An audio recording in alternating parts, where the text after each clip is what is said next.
The things that our country was built on, our God-given rights, are starting to crumble. Things like being able to own your own property, and the right to defend it with guns against criminals and government. These are the things that make the American dream possible. What if you lived in a place where you didn't really own your own stuff? Where someone could just take it from you and you couldn't do anything about it? What if you couldn't even protect yourself without getting into trouble? That wouldn't be freedom. The people who came to America were trying to get away from that. But look at places in Latin America where historically they were under tight control from the Spanish crown, with no rights to own guns or property. And it's no surprise that those places aren't doing so well then and now. It just goes to show that the rights we fight for aren't extra things we want, they're things we need to be successful, safe and happy. Even look at places like Canada and Australia. They used to be all about freedom and owning your own stuff.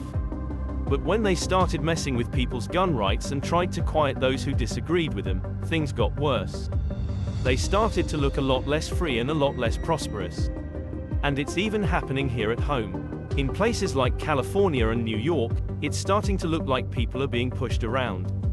They're stuck working jobs that barely pay the bills, and they can't even afford to own their own homes. Is that the kind of future we want?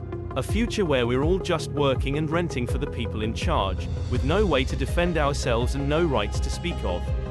That's why we have to stick up for ourselves.